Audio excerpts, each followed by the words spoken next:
Ken Hitchcock is old Edmonton, getting his start coaching midget hockey there, while sharpening skates at an iconic local sporting goods store called United Cycle.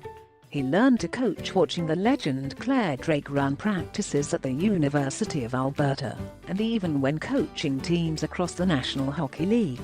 Hitch always kept in touch on what the Oilers were doing, or more often, not doing. On Tuesday, the 66-year-old took on another rite of passage in his old stomping grounds, joining the Legions, who have called themselves the head coach of this struggling NHL team, a club that has employed 8 coaches over the past 11 seasons.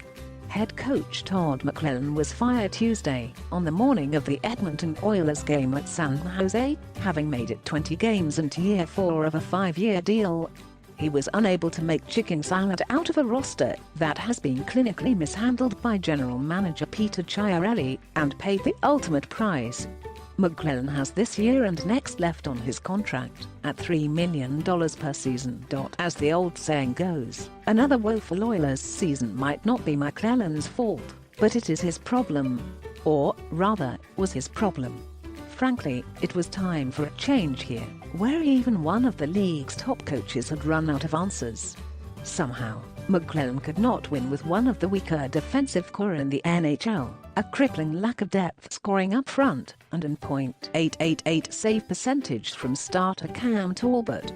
The talk of Joel Quenneville taking over was comedic, especially with Chiarelli's tenure in Edmonton now in grave danger, having made the final move a GM can make before the sides get trained on him. Which brings us to Hitchcock, the perfect candidate for this particular hire. Here is why. Bullet experience.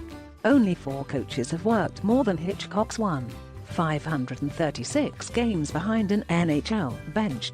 He's seen every problem, and fixed them all, and on a team whose problems always come back to allowing goals against. Hitchcock may make things a little bit less fire wagon, quote, but you win in today's NHL by allowing 2 or less goals per night.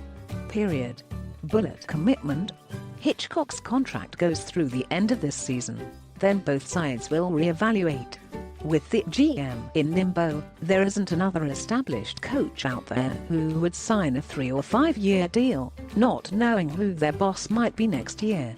And there is only one coach of this pedigree who does 1-year deals, and that's Hitchcock. It behooves the organization not to be tied to a coach long-term, if the possibility exists that a playoff miss could cost Chiarelli his job. Bullet discipline. Hitchcock isn't in this thing for the long term, so he has nothing to lose, and no friends to make. He'll walk in and identify which players are lacking in which qualities, and make that very clear, likely by end of day Thursday. It will be, many times, exactly what McLellan told those players, but Hitchcock's mandate will be, to get a top-heavy group of forwards to defend better, and a struggling D-core to play simpler, quicker hockey, if it's able. Hitchcock is not what you'd call a player's coach. In fact, Tyratti, who could never make Hitchcock's roster in St. Louis, will not be pleased with this move, we're guessing. But the answer in Edmonton, as far as the players are concerned, is simple: play better. Milan Lucic makes $6 million and has 2 goals in his past 66 games. Play better. Cam Talbot has an .888 save percentage. Play better.